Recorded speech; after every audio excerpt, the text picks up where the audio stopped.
Ambati silks Kanchipuram sari store now in Vijayawada. Exclusive పట్టు saris, సల్వాస్ and lehengas.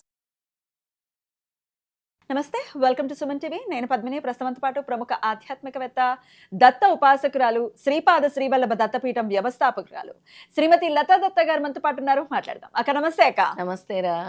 అక్క, చైత్ర బహుళపక్ష అష్టమి వచ్చేస్తోంది. రేపు 10వ తారీఖు శుక్రవారం అష్టమి. అష్టమిని మరి ఎలా చేసుకోవచ్చు? కాలాష్టమిగా చూస్తారా, లేకపోతే మన దత్త భక్తులు ఎలా ఆ అష్టమిని వినియోగించుకోవచ్చు? అష్టమి తిథి అంటేనే దత్తుడికి చాలా ఇష్టమేమో. దత్తుడికి అమ్మవారికి ఇద్దరికి అనగా లక్ష్మిని పూజించేది అష్టమి తిథి. మనకి లక్ష్మీదేవి అనుగ్రహం కావాలంటే ఖచ్చితంగా అష్టమి తిథి పూజించాలి. అది ఈసారి శుక్రవారంతో కూడి వస్తోంది. అద్భుతం. అసలు చాలా శుక్రవారం అంటే మహాలక్ష్మి మన అదృష్టం నిజంగా. మరి ఎట్లా పీఠంలో ఏమేమి కార్యక్రమాలు ఉన్నాయి, మేమైతే ఏం చేసుకోవచ్చు ఆ రోజున, ఇవన్నీ ఒకసారి చెప్తారా? ప్రతి అష్టమికి కూడా మన పీఠంలో చాలా విశేషంగా అనగాష్టమి వ్రతం అనేది మనం జరుపుకుంటూ ఉంటాం పద్మిని. ఈ అనగాష్టమి వ్రతం ముఖ్యంగా పెళ్లి కావాల్సిన అబ్బాయిలు గాని అమ్మాయిలు గాని ఆచరించవచ్చు. ఓకే. మాకు వివాహ సంబంధాలు కుదరట్లేదు అనుకునే వాళ్ళందరూ కూడా ఈ అనగాష్టమి వ్రతం ఆచరించడం వల్ల వాళ్ళల్లో ఆకర్షణ పెరుగుతుంది. ఆకర్షణతో పాటు పెళ్లి సంబంధాలు కూడా వస్తాయి. అంటే ఒక్కసారి చేస్తే కాదు, దీని యొక్క ప్రాసెస్ గా అనగాష్టమి వ్రతం అనేది చాలా పురాతనమైనది. ఇది దేవతలు సైతం ఆచరించినటువంటి వ్రతము. ఇక్కడ అనగాస్వామి అనగాలక్ష్మిని మనం పూజిస్తాము కాబట్టి సాక్షాత్తు ఆ 3 శక్తులు, ఈ 3 శక్తులు, 6 శక్తులు కలిసిన శక్తివంతమైన వ్రతమే అనగాష్టమి వ్రతం. అనగా అంటే పాపము లేనిది, అసలు పాపము తాకనిది అన్నమాట. మనకుండే పాపాలను తొలగించేది, మనకుండే కర్మలను తొలగించేది, వాళ్ళ జీవితంలో ఎందుకు పెళ్లికి అడ్డంకులు వస్తున్నాయో వాటన్నిటిని తొలగించేది, అలాగే దారిద్ర బాధల్ని నివారించేది, అలాగే మనం కోరిన కోరికలు నెరవేర్చేది కూడా ఈ అనగాష్టమి వ్రతము. విదేశీ యానంకి వెళ్ళాలనుకునే వాళ్ళు చాలా మందికి ఉంటుంది, మేము విదేశాల్లో ఉద్యోగాలు చేయాలి, మాకు మా సంపద పెరగాలి అని అనుకునే వాళ్ళు కూడా ఈ వ్రతాన్ని ఆచరించవచ్చు అనమాట. ఆ రోజు అనగా స్వామి అనగా లక్ష్మి అష్టోత్తరాలతో మీ ఇంట్లో కూడా మీరు పూజ చేసుకోవచ్చు.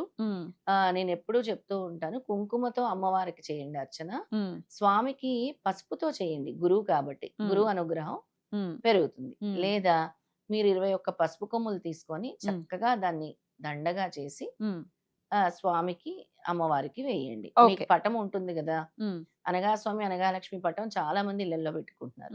ఆ పటానికి 21 పసుపు కొమ్ములు చక్కగా దండలాగా మీరు చేసి వేయండి, అష్టోత్తరం చదువుకుంటూ. చాలా మంచిది. ఇక కాలభైరవుడిని పూజించాల్సింది కూడా అదే. అవును, ఆ రోజే కదా. అవును, మా బహుళపక్ష అష్టమి రోజు కాలభైరవుని ఎందుకు పూజిస్తారు అసలు? కాలభైరవుని మనకుండే గండాలను తొలగించడం కోసం, మనకుండే దోషాల నివృత్తి చేయడానికి. చాలా మందికి తెలుసో తెలియని దోషాలు ఎలాంటివంటే చాలా మొక్కుకున్న దోషాలు ఉంటాయి, తెలీదు ఎందుకు మొక్కుకుంటారో తెలియదు. అది కూడా ఒక దోషం కింద, అది కూడా ఒక కర్మ కింద ఉంటుంది. అందుకే మొక్కులు కూడా మనం దేవుడి దగ్గర ఊరికే రాసుకోవాలి, గుర్తుపెట్టుకోవాలి. ఏదో మనం చెప్పేసి ఆ మొక్కుల గురించి గురు చరిత్రలో, సాయి సచ్చరిత్రలో కూడా అధ్యాయాలు ఉన్నాయి. ఎందుకంటే స్వామి ఆ మొక్కు మర్చిపోయినందుకే నీకు ఆ తీవ్రమైన అనారోగ్య సమస్య వచ్చింది, అందుకే నీ జీవితంలో అభివృద్ధి లేదు, అందుకే నీ జీవితంలో నీకు వివాహం జరగట్లేదు. ఇది స్వామి కాదు, ప్రకృతి ఇస్తుంది శిక్ష అని అనుకోవచ్చు కదా.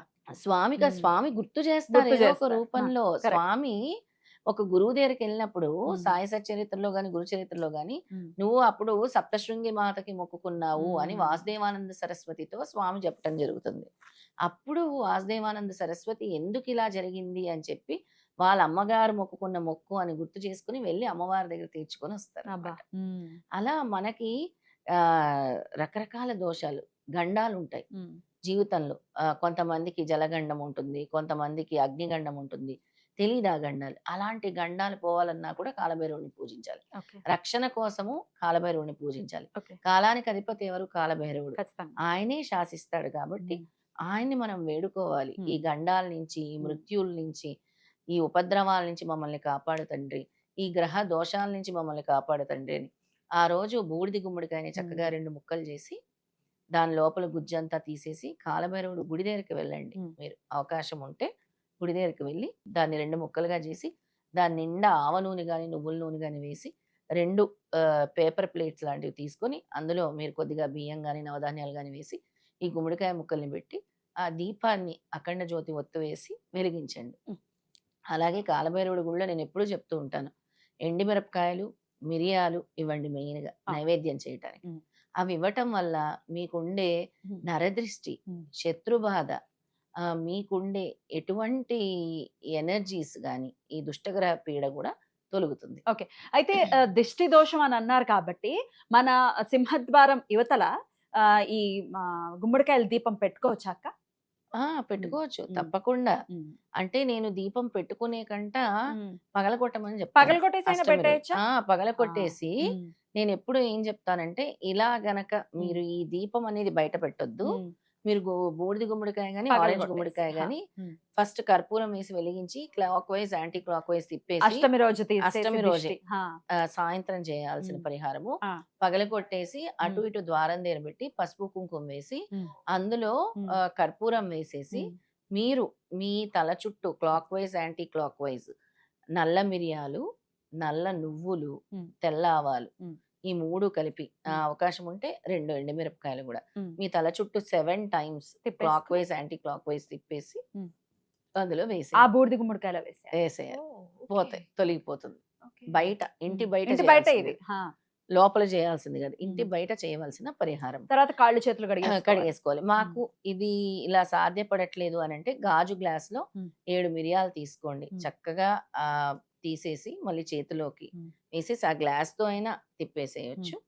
తర్వాత తీసుకెళ్ళి బయట వేసేసేయండి. హ్మ్. కాల్చేసేయండి. హ్మ్. లేదా బయట పారేసేయండి ఆ మిరియాలు కూడా. ఓహ్! అలా గూడా చేయొచ్చు. ఓహ్! ఒకవేళ గుమ్మడికాయ మా దగ్గర లేదు అన్న హ్మ్. వాళ్ళు ఇలా చేయొచ్చు. ఇలా చేయొచ్చు. గుమ్మడికాయలయితే దొరుకుతాయి. అంటే ఇండియాలో ఉన్న వాళ్ళకైతే నో ప్రాబ్లమ్. ఆ! అలా ఈజీగానే చేయటం వల్ల దొరికేస్తాయి. ఎటువంటి దోషమైనా నివారణ అవుతుంది. నిజమే. అమ్మ బాబోయ్! చాలా పవర్‌ఫుల్ డేస్. చాలా. ఇవన్నీ ఆల్రెడీ నిగూఢంగా ఉన్నటువంటివే.